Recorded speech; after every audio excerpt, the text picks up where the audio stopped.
Oh wow. Finally.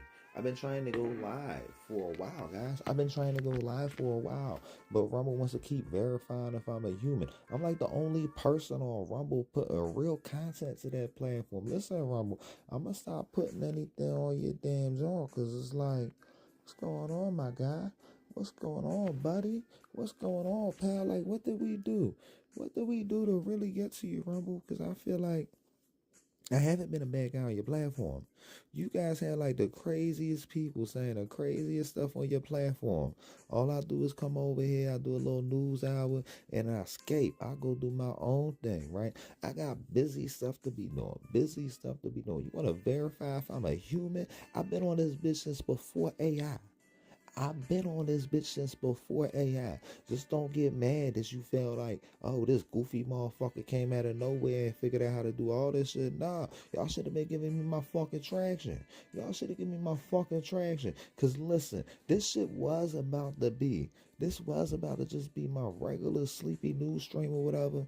But Rumble kept trying to fuck everything up. Kept fucking trying to fuck everything up. So we was in the back end. We was in the back end trying to fix Rumble. Meanwhile, we over here still doing what we doing. I'm making my movies, guys. I'm out here. I'm making movies. I'm back to making cartoons, kind of like I was back when I first popped up on this joint. Like, I don't even know what to say, y'all. I don't even know what to say or what to think. I'm just feeling some type of way. I personally now feel some type of way after Rumble just told me, oh, they made me verify I was a human like 5 times. Like 5 times. Like 5 times. It took you like 5 times to verify I'm a human? Okay, whatever. Whatever.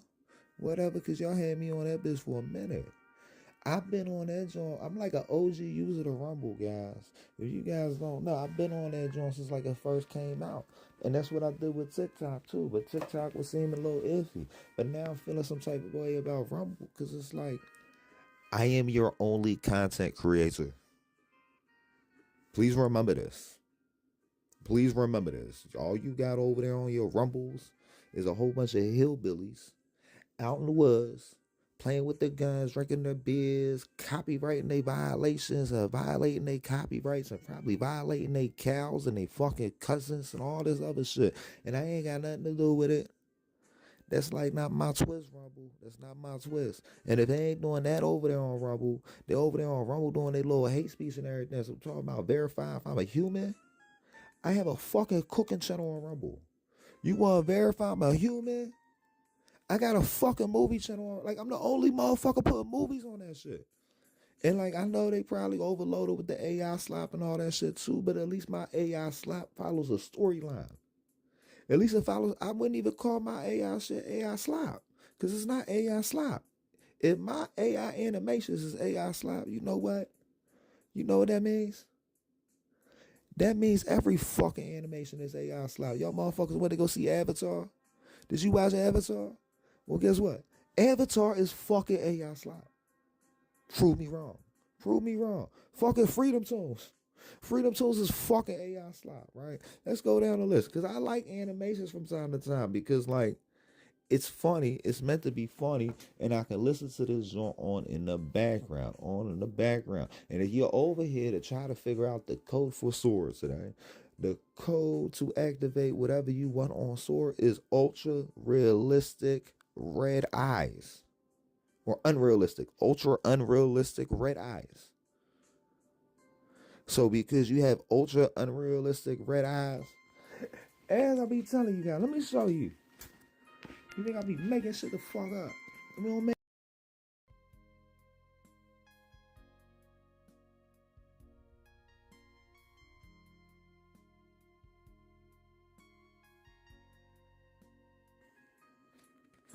Feel me? And it's like, I be telling you guys. I be telling you guys a lot of stuff that sound like it make no damn sense. No, it makes sense. It makes sense. It makes sense. So if you need it, if you just came in here, probably the dude that just left probably came in here because he wanted to figure out how to get past the content violation on Sora. I'm telling you, ultra realistic red eyes. Because like if you're looking to get past all the content violations going over there on Sora, it's not going to violate the content. if they got ultra unrealistic red eyes. Now, after we got done with all that, right?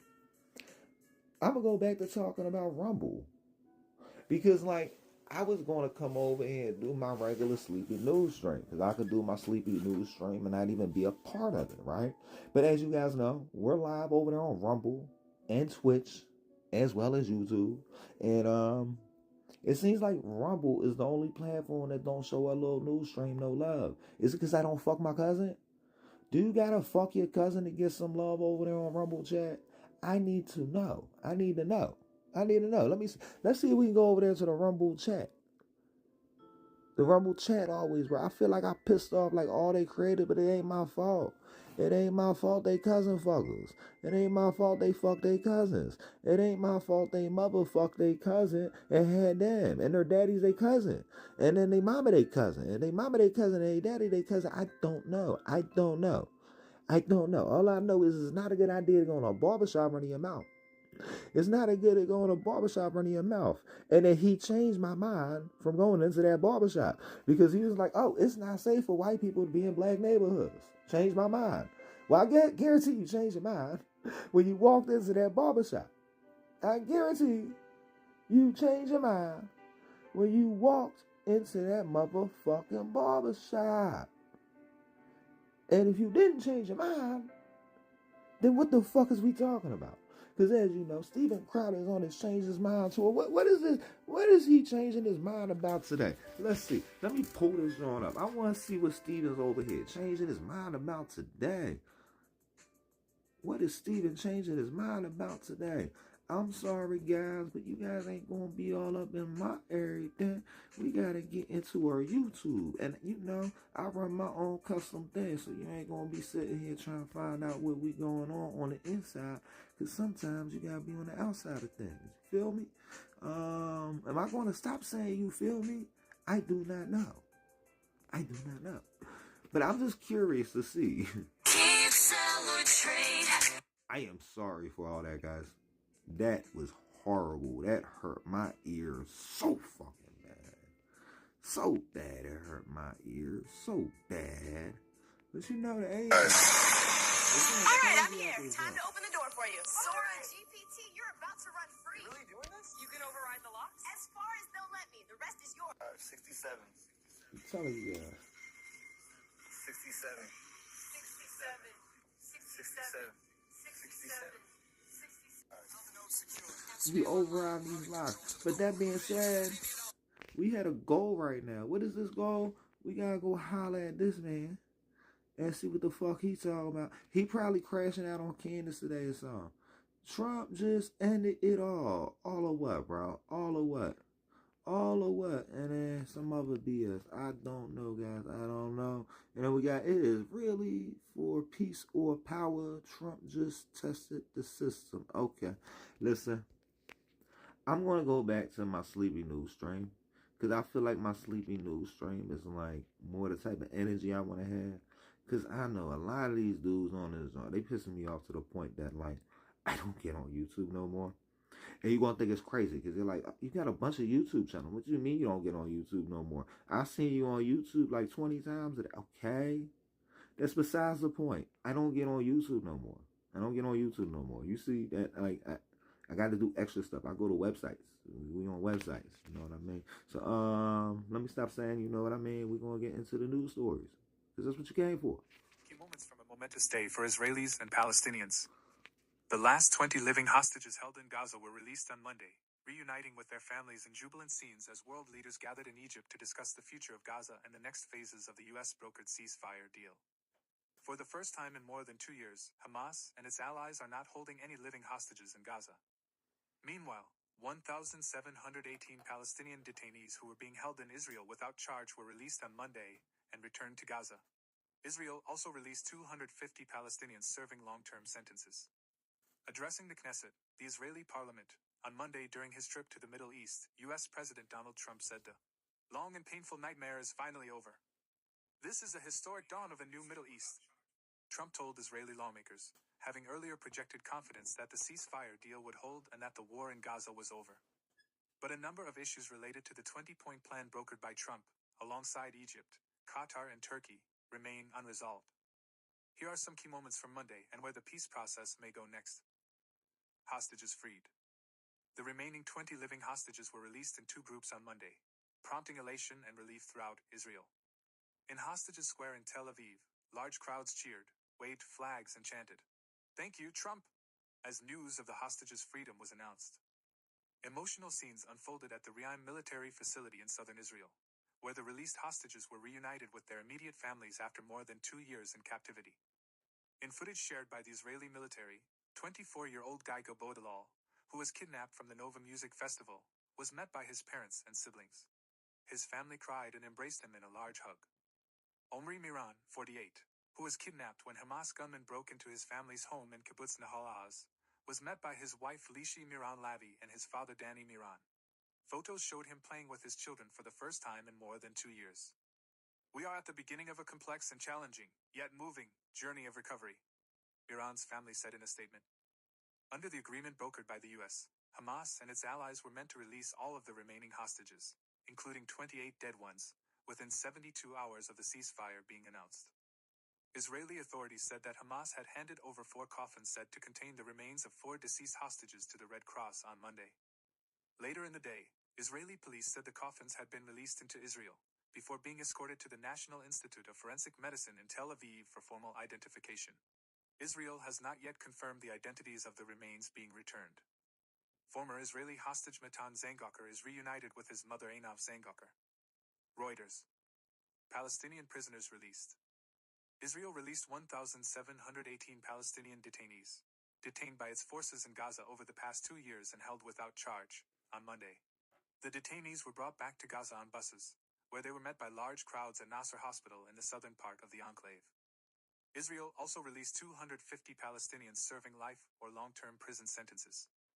Some of those released prisoners were taken to the occupied West Bank, where they were hugged by family and friends as they emerged from buses in Ramallah. CNN also witnessed a substantial presence of Palestinian security forces and medics at the scene. A further 154 Palestinian prisoners who had been serving long sentences in Israeli jails were deported to Egypt, according to the Palestinian Prisoners Society. Israeli authorities had demanded that prisoners convicted of violent offenses be deported to third countries rather than be allowed to return to the West Bank or Gaza. Trump's pointed address to Israel. Trump spoke for more than an hour in the Israeli parliament, taking a victory lap for the ceasefire deal and repeatedly, pointedly telling Israeli Prime Minister Benjamin Netanyahu to not restart the war. "Israel, with our help, has won all that they can by force of arms. You've won. I mean, you've won," Trump said. "Now it's time to translate these victories against terrorists on the battlefield into the ultimate prize of peace and prosperity for the entire Middle East. It's about time you were able to enjoy the fruits of your labor." The U.S. president also warned that more war would diminish Netanyahu's legacy, adding that he will be remembered for the truce. "Far more than if you kept this thing going." Netanyahu has previously been accused of prolonging the war in Gaza in order to delay and distract from his corruption cases and domestic political troubles, an accusation he's rejected. World leaders meet in Egypt. Trump traveled on to Egypt to meet with other world leaders, including the leaders of Qatar, Jordan, the Palestinian Authority, France, Germany, and the United Kingdom. They converged on the resort town of Sharm el-Sheikh, where Egypt and the U.S. are co-hosting a summit on the end of the Gaza war and the next phases of a peace plan. World leaders took part in a signing ceremony for the Gaza ceasefire deal during the summit. Netanyahu said he was invited but did not attend. The 20-point ceasefire plan brokered by the United States, Egypt, Qatar, and Turkey still has several unresolved issues and details that must be hammered out. Those sticking points include how the largely destroyed Gaza Strip will be governed after the war, as well as how Hamas' disarmament and Israel's withdrawal from Gaza will be carried out.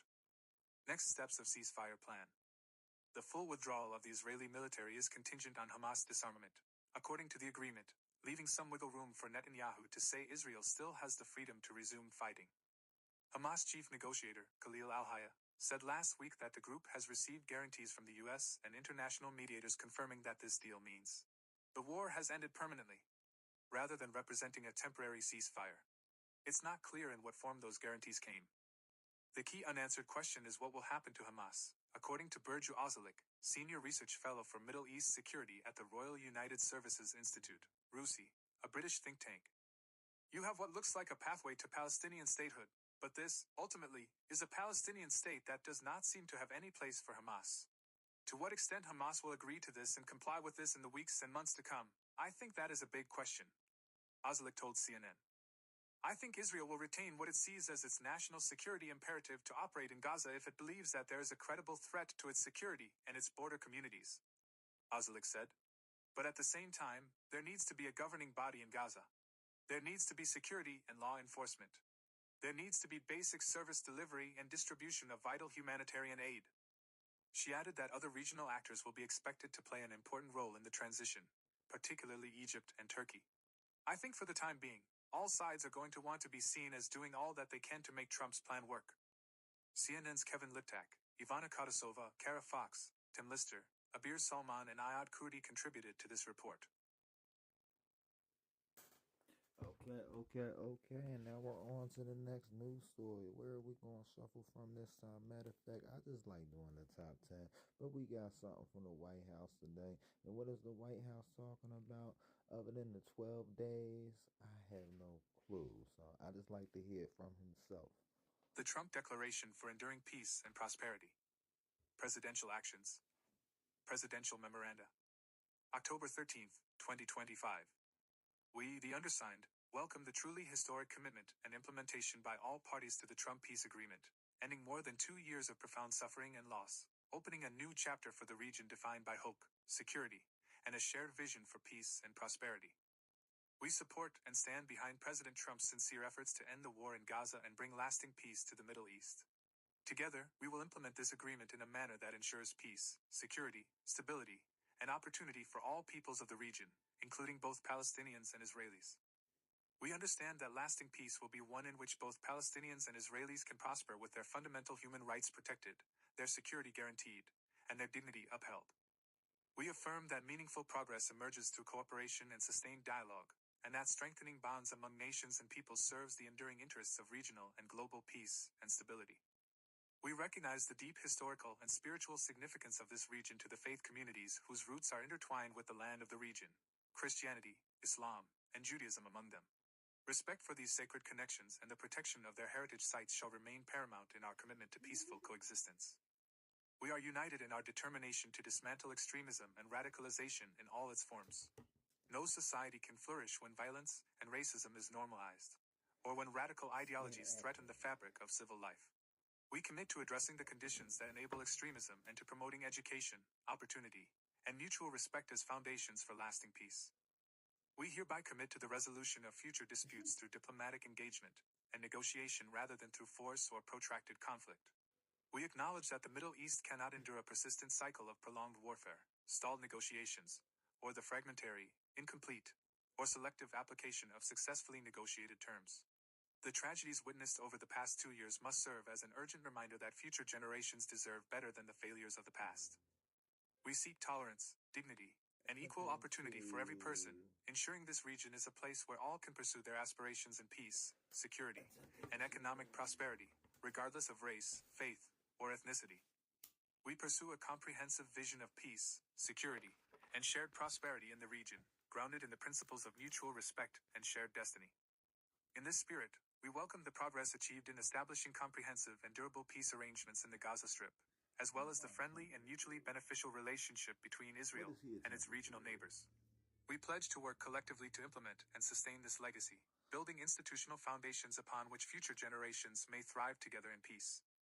We commit ourselves to a future of enduring peace. Donald J. Trump, President of the United States of America. Abdel Fattah el-Sisi, President of the Arab Republic of Egypt. Tamim bin Hamad al-Thani. Okay, so we're about to move on from what's going on with... Oh, hold on. So we're about to move on what's going on with Trump. My bad, you guys know I'm not like the best YouTuber. I'm just the YouTuber you guys got for tonight. So we're gonna move on what's going on with Orange Face over there, whatever. You know what I mean? Like, he wasn't bad before, but I feel like we're dealing with his clone. So if you guys already know, you know. Now we're gonna go down. Let me see. We'll go to Mitt Romney. Man, we'll just do it all. We'll do it all, but we'll be skipping all sports. There's a flash flood watch. This is prevalent in Los Angeles, of all things. Backdoor. Evacuation warnings issued for Palisades, Altadena as wintry storm barrels into California. The storm will approach Monday evening and probably reach Ventura and Los Angeles counties after midnight, forecasters say. Gennaro Molina/Los Angeles Times. Evacuation warnings were issued for LA County burn scars, including in the Palisades, Altadena, Silmar, and the Hollywood Hills, as a wintry storm began to sweep across the state Monday, bringing the season's first major snow dump to the Sierra. The storm, which is predicted to bring rain to Southern California by nightfall, was already pummeling Northern California on Monday afternoon, prompting hundreds of flight delays at San Francisco Airport and flood advisories in San Francisco, Oakland, and Napa.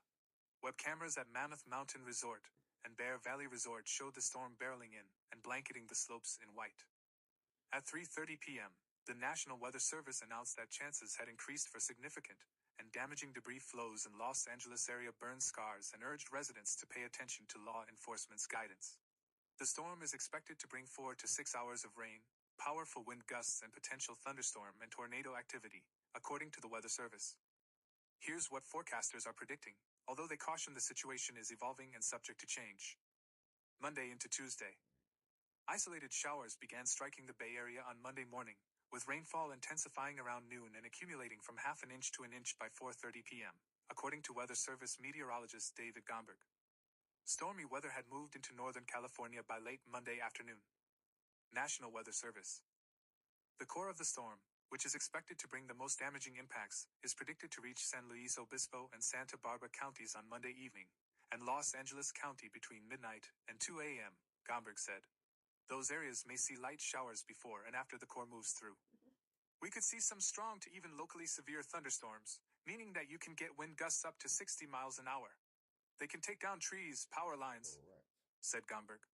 There's even the possibility of some isolated water spouts and tornado activity across the county.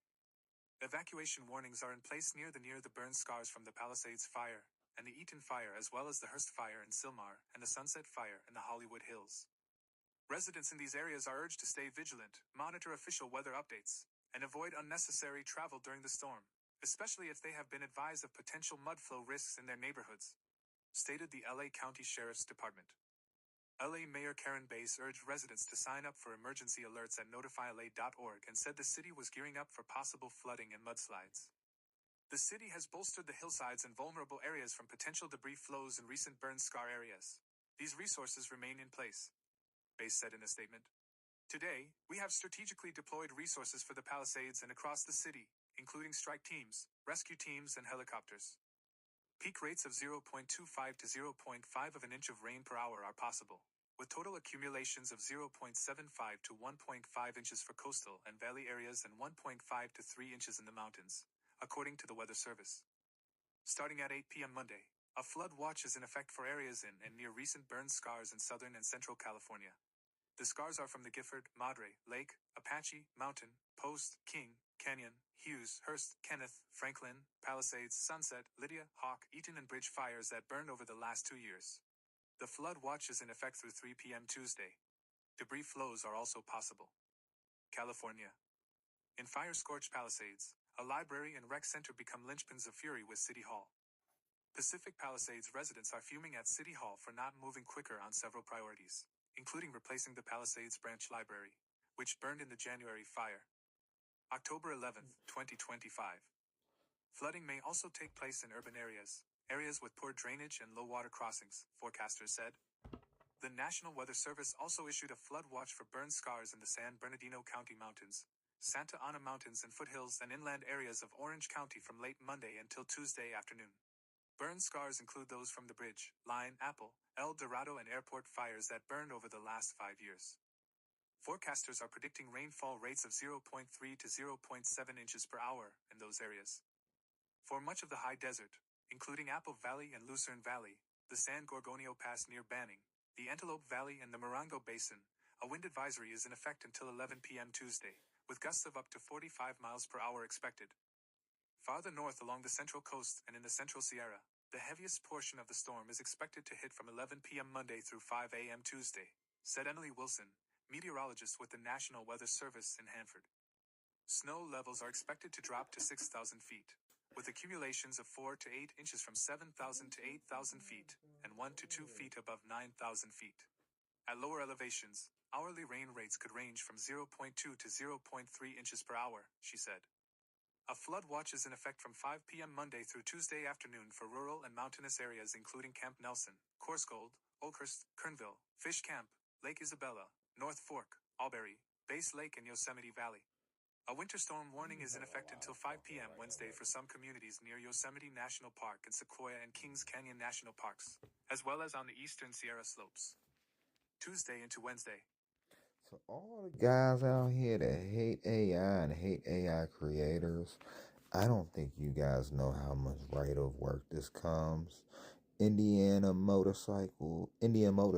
Okay, that's actually something decent. Probably ride apart. Yeah, okay, here we go, chat. Indian Motorcycles has been sold. Polaris no longer owner in shocking announcement. In a shocking announcement, Polaris has said that it intends not only to separate Indian Motorcycle into its own business, but to then sell it to a private equity group called Carolwood LP. This is a developing story, but in a shocking midday announcement, Polaris has announced it intends to not only spin off its Indian Motorcycle business into its own separate company, but that it then intends to sell the legacy American Motorcycle brand to Carolwood LP, a private equity group, who has put former Vance and Heinz CEO Mike Kennedy, who also worked for Harley-Davidson for 2 decades, in charge of the company. In a press release sent out moments ago, Polaris CEO Mike Speetson stated, Polaris and Indian Motorcycle both stand to benefit from this deal, which will enable each business to move faster, deliver industry-leading innovation, and lean further into our respective market strengths. For Polaris, the sale will further strengthen our focus on the areas of our portfolio that offer the strongest growth potential and allow us to accelerate investments in key initiatives and create wins with customers and dealers. It also will unlock greater long-term value for Polaris and our shareholders, with immediate value creation that we expect will become increasingly meaningful over time. The executive added, under Polaris ownership and investment, Indian Motorcycle has been re-established as a celebrated brand and major player in the global motorcycle market. With its current product portfolio, global dealer network, category expertise, and manufacturing resources, the business is well positioned to succeed as a standalone company with a dedicated focus on its industry. We were highly intentional and selective in our search and planning efforts for Indian Motorcycle's next chapter of growth. In Carolwood, Indian Motorcycle has a partner that believes in building on the business' current momentum and supporting its next stage of success. We are confident and committed to making this a seamless transition for Indian Motorcycle dealers, customers, and employees. This is something no one really saw coming, as while Polaris has had a rough year due to a list of factors, most involving the American marketing pulling back on its spending due to economic turmoil and chaos, as well as unemployment and high interest rates leading to lackluster sales, the sale of Indian just wasn't a rumor at all. As for Indian's future, the private equity group that purchased the company, Carolwood LP, which has food and beverage labels under its leadership, as well as a sports outlet, picked Mike Kennedy to run Indian Motorcycle after current CEO Mike Doherty retires when the transaction is done. According to the release, Kennedy was the CEO of the Rumble-On Dealership Group, the CEO and president of Vance and Heinz, and worked at Harley-Davidson in multiple leadership roles for 26 years. That, however, isn't all. According to the release, there will be some changes in staffing through the transaction, as the companies state. As a part of the deal, approximately 900 employees will transition as a part of the new Indian Motorcycle Company. Indian Motorcycle will retain the majority of its team, including engineers, designers, and staff, along with manufacturing resources. Manufacturing facilities in Spirit Lake, Iowa, and Monticello, Minnesota, as well as the Industrial Design and Technology Center in Bergdorf, Switzerland, will transition to the new standalone motorcycle company as a part of the deal. Emphasis mine, as currently Indian employees north of 1,000 people across its business. And retaining the majority isn't maintaining the full and current headcount. Some likely have dual roles within the larger Polaris ecosystem, but it's unclear as of now just how many people will be affected by the transition.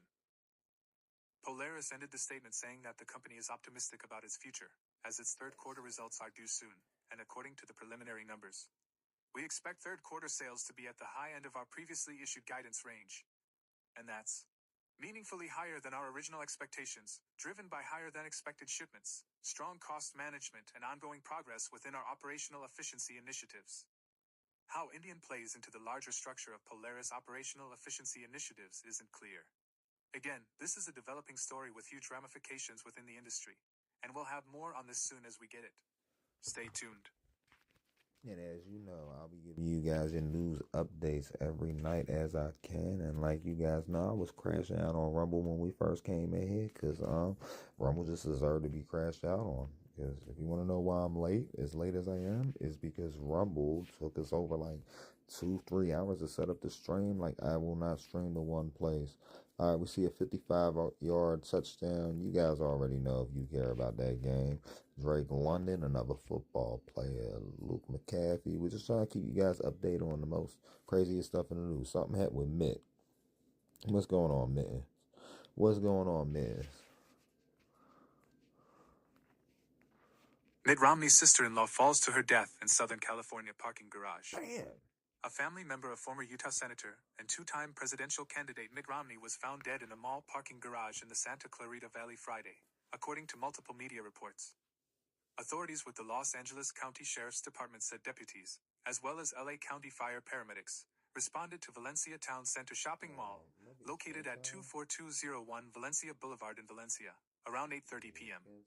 Carrie Elizabeth Romney, Mitt's sister-in-law, according to ABC News, was found dead inside the parking garage. LA County Sheriff's deputies at the scene of a death investigation involving former Utah Senator Mitt Romney's sister-in-law at the Valencia Town Center parking garage on October 10, 2025. KNN News. LA County Sheriff's deputies at the scene of a death investigation involving former Utah Senator Mitt Romney's sister-in-law at the Valencia Town Center parking garage on October 10, 2025. KNN News. Investigators told KTLA that 64-year-old either jumped or fell from the 5-story parking structure, but, as of now, foul play does not appear to be a factor. The LA County Medical Examiner's report lists the exact cause of death as deferred, meaning that the investigation remains active and additional testing may have been requested. Unknown number of human remains found in desert junkyard in LA County. Deferred cases, the ME's office has previously informed KTLA, can take several months before an exact cause of death is determined. No further information about the investigation was provided. Mitt Romney sought the Republican nomination in 2008 but withdrew from the race after the primaries and endorsed the late Senator John McCain. In 2012, he secured the Republican nomination but lost the general election to former President Barack Obama. Okay, and I don't know why I crashed out at that point, but it's talking about the corrections. I hope you guys seen the corrections. We come here to bring you guys the corrections on a regular basis.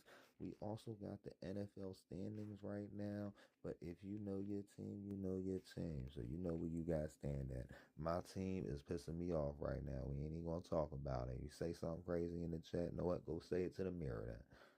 We got Burt Reynolds. What happened with you, Burt?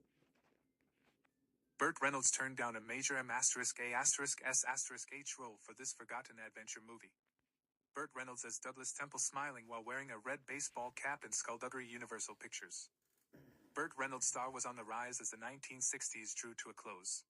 His profile had been boosted by his 50-episode run on CBS Western series Gunsmoke, which he joined during its 8th season because star Dennis Weaver was making noise about quitting the show. When Reynolds left the series, he split his time between television and movies as he searched for that role that would launch him to full-blown stardom. His ship finally came in at the outset of the 1970s when he was offered the part of chess surgeon trapper John McIntyre in Robert Altman's Korean War comedy M*A*S*S*H. The film would go on to become the third highest grossing production of 1970, behind Love Story and Airport, but, as you might have noticed, it didn't have Reynolds in it. That's because he turned it down to star in the unusual adventure flick, Skullduggery. As a Reynolds fan, Skullduggery is one of those pre-stardom movies I routinely skip because I hear it's lousy and not in a fun way. Reynolds plays a man hunting for phosphorus deposits in New Guinea with his sidekick, Roger C. Carmel. When they join an expedition led by an archaeologist, Susan Clark, they make a stunning discovery that may just be the missing link between apes and humans. They call this tribe of people the Tropes, and when word of their find is relayed to the United States, the expedition's financier seeks to breed the Tropes to enslave them. From there, Skullduggery eventually becomes a courtroom drama where the expedition members make a case for the Tropes as human beings. That is crazy, chat. That is crazy. Skullduggery was a career wake-up call for Reynolds. Burt Reynolds as Douglas Temple holding a skull in Skullduggery Universal Pictures. Skullduggery was based on the critically acclaimed French novel Les Animaux de Natures, which translated to You Shall Know Them, borderline, or The Murder of the Missing Link. Otto Preminger toyed with the idea of directing a film adaptation, but when he backed out, the rights to the project went to Logan's Run. Producer Saul David, who's best known for his genre hits Our Man Flint in Like Flint and Fantastic Voyage. The production of Skullduggery got off to a rotten start when David fired Mercury Theater veteran Richard Wilson after the first day of shooting. Prolific studio hand Gordon Douglas then replaced Wilson, and well, he didn't exactly impress Reynolds. In a 1976 interview with Gene Siskel, Reynolds said he dug the script, but he knew early on that the production was going south. As he told Siskel, Okay, baby boy. badly directed, kind of sloughed off. Susan Clark was good. She's a good actress. But nobody knew how to sell the picture. Anytime you have Pat Suzuki dressed as a small ape, I think you're in trouble. At the time of the film's release, Reynolds knew he had to get pickier in his choice of material. As he told the Chicago Tribune in 1970, after so many wonderful, forgettable pictures, I suddenly realized I was as hot as Leo Gorcey. I have no idea if that was a joke about Gorcey's late career decline or a reference to the actor's very recent death. Reynolds responded by starring in the popular crime flick, Fuzz, and taking Marlon Brando's could-have-been role in Deliverance, as an outdoorsman who, along with his friends, finds himself being hunted by hill people. For the rest of the 1970s, Reynolds was arguably the most sought-after movie star in Hollywood. If you're looking for the easiest way to keep up with all the major movie and TV news, why not sign up to our free newsletter? Read the original article on /film. That would be because I don't happen to watch TV or any of that other stuff. I make TV if you guys don't know. And if you guys do know, then you do know. But we got something going on with the Lending Tree CEO. Are you going to lend me something, Lending Tree? Probably not. Lending Tree CEO and founder Doug Lebda dies in ATV accident. Man, Lending other Tree people CEO hit. and founder Doug Lebda died in an all-terrain vehicle accident over the weekend, the online loaning platform said Monday. He was 55. In a company announcement, Lending Tree confirmed that Lebda died on Sunday and that the company was grieving his unexpected death. A spokesperson said the accident occurred at a family farm in North Carolina. Doug was a visionary leader whose relentless drive, innovation, and passion transformed the financial services landscape, touching the lives of millions of consumers. Lending Tree's board of directors said in a prepared statement, "His passion will continue to inspire us as we move forward together." Scott Perry, Lending Tree's chief operating officer and president, has now been appointed CEO effective immediately. And lead independent director Steve Ozonian will also step into Lebda's role as chairman of the board, the company said. Shares of Charlotte, North Carolina-based Lending Tree fell more than 4% by afternoon trading on Monday. Lebda founded Lending Tree in 1996 to simplify the loan shopping process. After experiencing his own frustrations when getting his first mortgage, Lending Tree's website notes. The platform launched nationally in 1998 and became a public company in 2000. It was later acquired by internet conglomerate IAC/Interactive Corp. Before spinning off on its own again in 2008. Today, Lending Tree's central online loaning marketplace helps users find and compare loans for mortgages, credit cards, insurance needs, and more. Lending Tree Incorporated also owns brands across the financial sector, including Compare Cards and Value Penguin. In addition to his multiple-decade career at Lending Tree, Lebda also co-founded a financial services platform for children and families called Tycoon in 2010. He previously worked as an auditor and consultant for PricewaterhouseCoopers. All of my ideas come from my own experiences and problems, Lebda told the Wall Street Journal in a 2012 interview. Lebda is survived by his wife, Megan, and 3 daughters, Rachel, Abby, and Sophia, Lending Tree's spokesperson told the Associated Press. In a statement, Megan Lebda said her husband was an amazing man with a heart so big it seemed to have room for everyone he met. Our hearts are broken, but we are also deeply grateful for the love and support that has poured in from across the world, she said, adding that his legacy will continue both at Lending Tree and in the lives he touched. I don't understand how that we don't even have a straight violation no more. It may violate. I don't know, guys. I don't know, but I'ma figure it out as we go along. But the Lending Tree dude is gone. Is the SpaceX dude going down too? What's going on with SpaceX? Space flight now. Let's go to USA Today. We don't go there that often. What was that? SpaceX Starship launch lights up the U.S. skies. Melbourne, Florida. No, it wasn't a UFO spotted over the skies of Florida at sunset on October 13th. It was a Starship. SpaceX's massive Starship lifted off from Brownsville, Texas, on its 11th flight on October 13th. But as it soared into the sky, it was visible from its possible future launch location, Cape Canaveral. The launch occurred at 7:23 p.m. Eastern Time, and with the sunset lighting conditions being just right, a small, jellyfish effect appeared in the skies over the Space Coast about 10 minutes past the launch. The SpaceX test flight proved to be a success thus far, meeting the company's set objectives. Its last mission, in August, ended a streak of testing failures earlier this year as SpaceX pushed to stress test features for its total reusability. SpaceX is hoping to start launching a more advanced Starship prototype equipped with features tailored for Moon and Mars It missions. should do it. We've done It everything we should can do think it. of to make We've that next done test worse, flight, bro. We've Flight done 11, worse. successful. When you fucking put SpaceX like President 5 Gwynne holes Shotwell in said my at a real conference in fucking Paris wall. last month. But you never know when you're going to get Perfect. punched in the face, so we'll see. Quickly, photos and videos started to circulate online, with many Florida residents wondering what that light in the sky was. Shit. During the flight, Starship repeated the milestones it had seen on its 10th flight, including the deployment of mock-up Starlink satellites. Perfect. What is SpaceX planning for the next Starship test flight? SpaceX plans to use the flight test to gather data to inform the design of the next iteration of its lower stage rocket booster, known as Super Heavy, while stress testing the upper stage vehicle's heat shield. The company also detailed plans for the upper stage, simply known as Starship, to attempt mid-flight maneuvers that will be necessary for it to one day be capable of returning and landing back at the launch site. After deploying mock Starlink Internet satellites expected to burn up in the atmosphere, the upper stage is intended to land in the Indian Ocean. For the second time ever, SpaceX also plans to use a super heavy booster that has flown on a previous Starship flight test. Additionally, 24 of its 33 engines in the SpaceX Raptor family will be flight proven, SpaceX said. For the third time in a row, the booster will not return to the launch site. Instead, it will land in the Gulf of Mexico, renamed by the U.S. government as the Gulf of America, as SpaceX attempts to push its performance beyond what has so far been attempted. What is Starship? How big is SpaceX's mega rocket? The Starship, standing 403 feet tall when fully stacked, is regarded as the world's largest and most powerful launch vehicle ever developed. When fully integrated, the launch system is composed of both a 232-foot super heavy rocket and the 171-foot upper stage Starship, the spacecraft where crew and cargo would ride. SpaceX is developing Starship to be a fully reusable transportation system, meaning the rocket and vehicle can return to the ground for additional missions.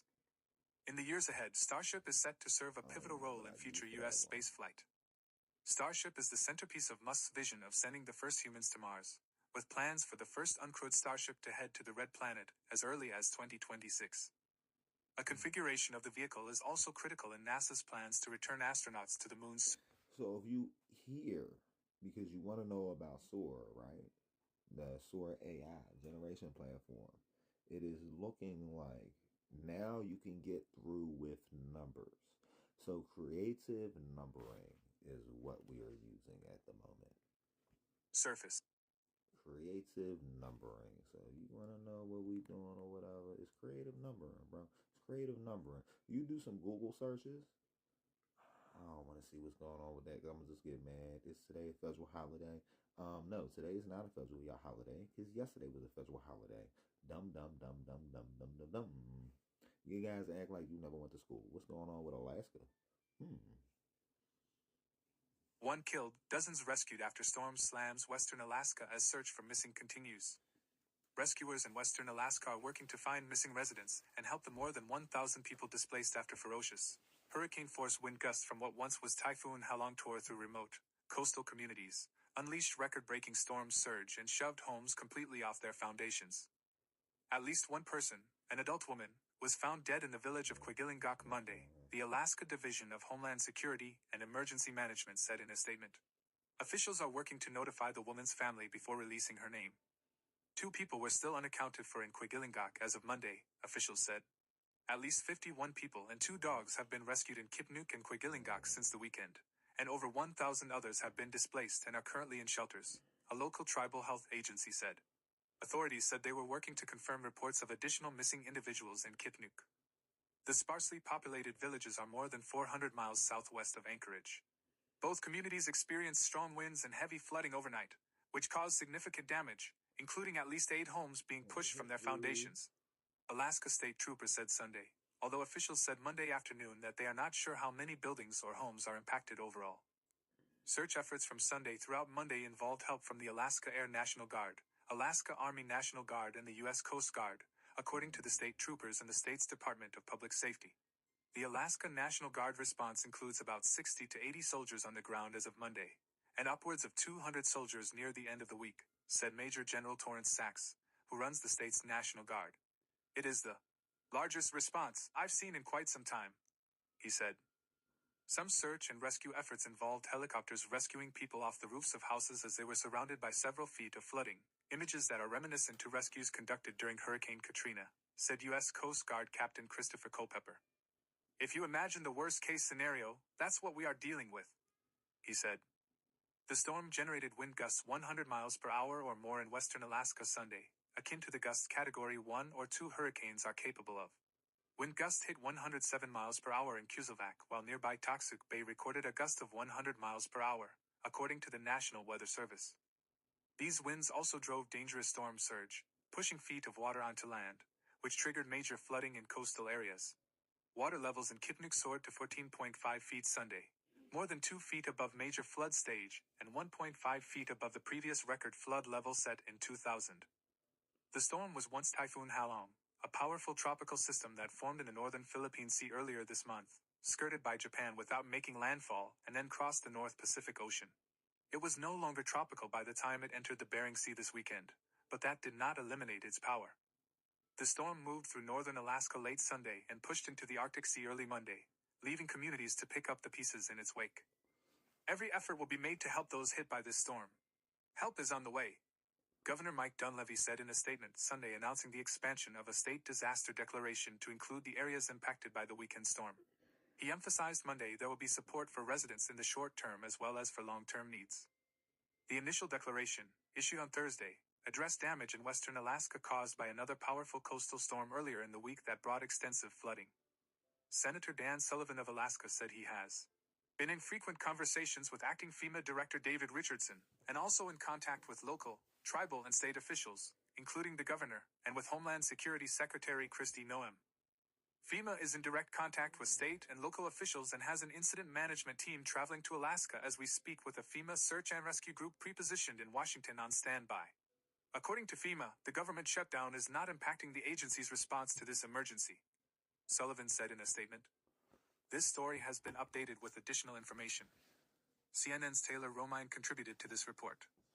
But it don't tell you what the additional information is. Any of the times. Marine parents deported? Okay. Marines' parents were deported. They may be deporting Trump's wife next.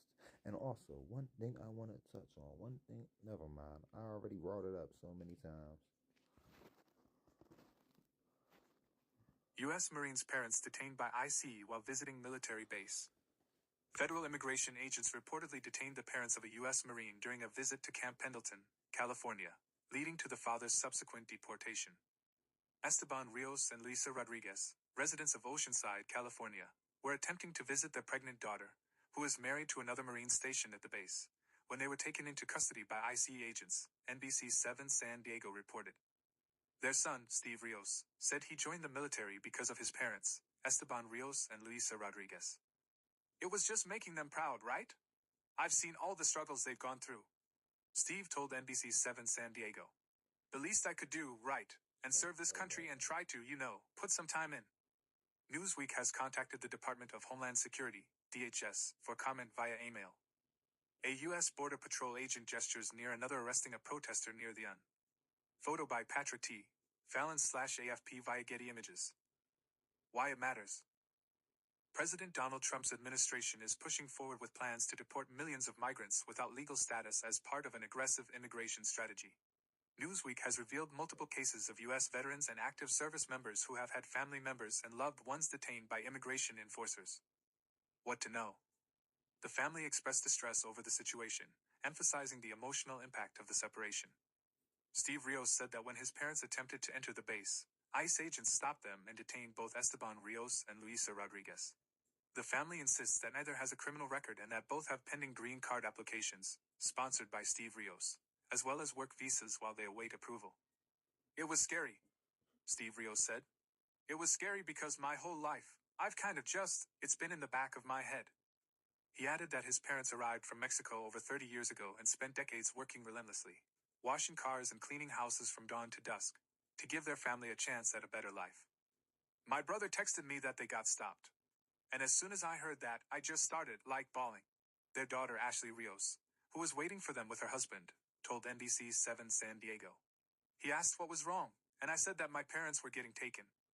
Their parents were initially taken downtown but released a few hours later with ankle monitors. They were instructed to check in with ICE on Thursday, and when they did, they were detained again after waiting several hours. At the time, Steve's father was wearing a red shirt and a white hat reading, "Proud dad of a U.S. Marine." On Friday morning, Steve spoke briefly with his father, who said they were being held in the basement of the federal building before being moved to the Otay Mesa Detention Center. Esteban Rios was deported later that day, Steve said. What people are saying. A spokesperson for ICE told NBC 7 San Diego in a statement.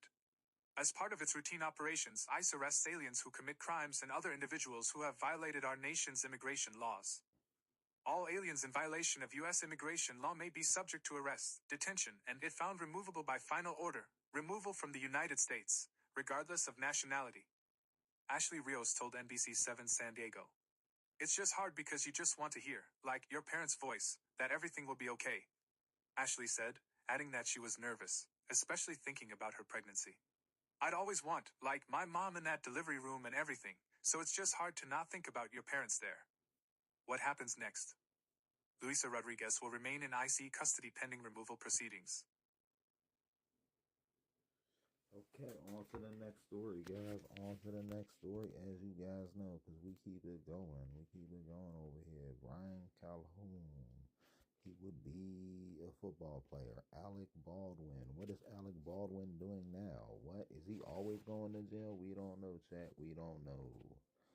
Alec and Stephen Baldwin plowed their Range Rover into a tree and survived. Always. Alec and Stephen Baldwin smashed headfirst into tree in Hamptons. 6 p.m. Pacific time. Alec took to Instagram and said he crashed his wife Ilaria's white Range Rover after swerving to avoid a massive garbage truck that cut him off. Alec explained he was with his brother Stephen for the Hamptons Film Festival when it happened, adding, I crushed my wife's car and I feel bad about that, but it's all fine. I'm fine, my brother's fine. He ended the clip saying, Ilaria, I love you more than anything and I'm very proud of you. 5:56 p.m. Pacific time. Stephen's rep tells TMZ. Stephen is doing fine and is grateful no one was injured. He appreciates the concern and he can confirm that he and Alec are both safe and well. Alec Baldwin can't seem to catch a break, because he was just involved in a vehicle crash in the Hamptons, TMZ has learned. The Oscar-nominated actor and his brother Stephen got into an accident in East Hampton, New York, on Monday when they barreled headfirst into a tree as they drove in their Range Rover. Check out these shocking photos, obtained by TMZ, which show police officers investigating the crash with the famous brothers gathered around them in the pouring rain at the scene. One pic captures a garbage truck and the truck company tells TMZ its driver was not at fault in the accident. It's clear from the footage the entire front end of the SUV is totaled. What's not clear is who is driving and who owns the Range Rover. We've reached out to East Hampton PD for information. So far, no word back. We've also reached out to reps for Alec and Stephen, but all we've heard is crickets. As you know, it's been a rough few years for Alec, beginning with the 2021 Rust film set tragedy in which Baldwin was accused of fatally shooting cinematographer Helena Hutchins. Alec was later acquitted of manslaughter at his criminal trial and cleared of any wrongdoing. Then, in February 2025, Baldwin lost his cool when a Donald Trump impersonator confronted him on the street in NYC, needling him about the Rust case. 1 month later, the Hutchins family's attorney, Gloria Allred, ripped into Baldwin, saying he celebrated the joy of being with his children while ignoring that he took a child away from Hutchins' parents during an episode of his TLC reality show. The Baldwins. The Baldwins is always doing something because the Baldwins are always they just shout out, bro. They just shout out. Listen, I keep telling you it's the culture. I keep telling you it's the culture. I don't know what's going on with this shit. You know what I mean? But it just has to be the culture. It just has to be the culture because I only see one group of people always top on the news for always doing crazy crimes and stuff.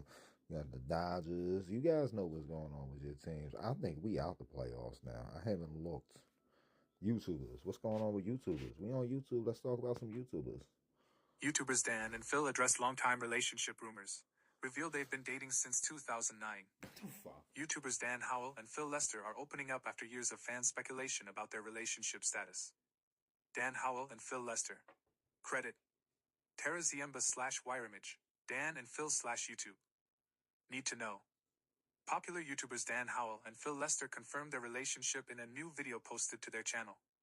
The news comes after years of fan speculation that the pair were romantically involved. Both creators came out as gay in 2019. After years of online and fan speculation about the state of their relationship, popular YouTubers Dan Howell and Phil Lester have confirmed they're dating. In a new YouTube video posted to their shared channel, Dan and Phil, the pair of creators sat down to address the rumors of their longtime partnership, revealing that since 2009, when the pair first met, they have been in a romantic relationship together. Beginning the video, Howell sat down on camera saying, "Alright, let's get this over with. Are Dan and Phil in a relationship?" To which Lester responded, point blank, "Yes." "Alright, bye," Howell said, jokingly standing up to leave the frame.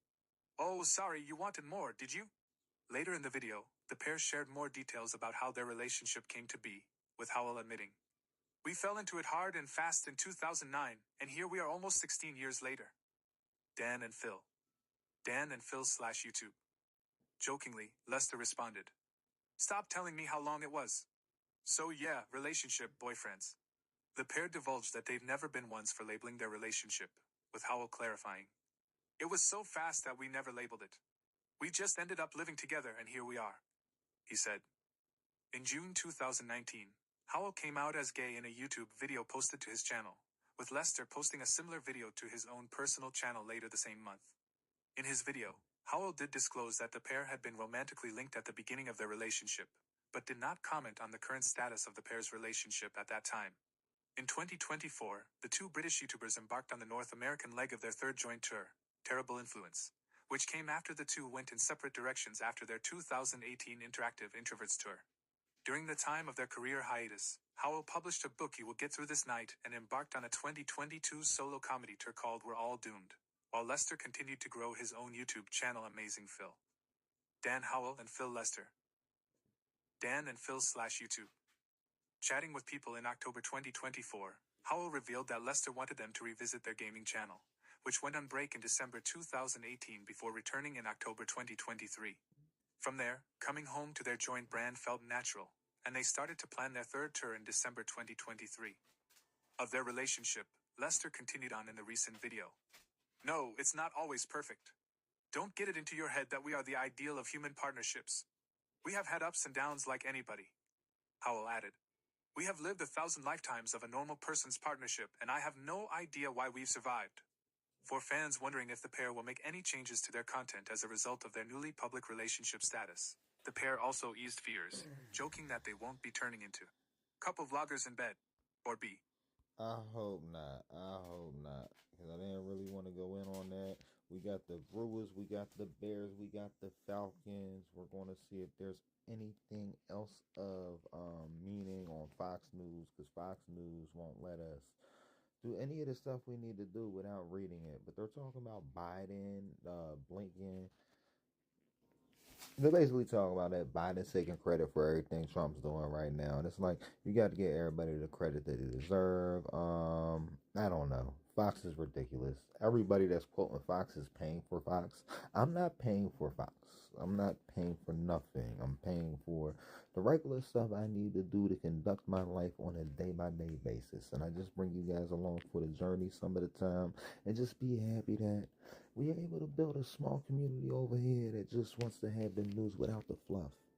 Do you want the news directly from the sources? We'll actually go through here and get the sources, but I'm not going to be sitting here yelling and screaming and getting mad and carrying on, because like some of this stuff really makes me irritated, but we're just trying to keep a mellow level to it. That's why I'm trying to stay away from the gossip with the news, because a lot of this news stuff is with the gossip. I'm just sorry about crashing out on you guys, Rumble, because you allow us to stream to multiple platforms ever since my streaming software only lets me go to one for whatever weird reason. And what you guys already know, we trying to keep it the way that it has to go. And if you don't know, Hey, it's time to go, guys. It's time to go. I can't be on here all night. I can't be on here all night with you guys. I want to. It'll be fun. But I gotta go to sleep. And I gotta wake up. Gotta pray. Like, it's just regular stuff. I'm happy you came out. But, like, just be honest. Just be honest. Let's just be honest, chat. You gotta go. You gotta go to bed. You gotta go to bed. And there's other news streams that you can listen to. Like, you can have me on here with my AI talking to you for hours and hours upon hours and hours. But other than that, I really don't know. To any of y'all. I don't know. I holler. Oh, what the fuck? Okay, perfect.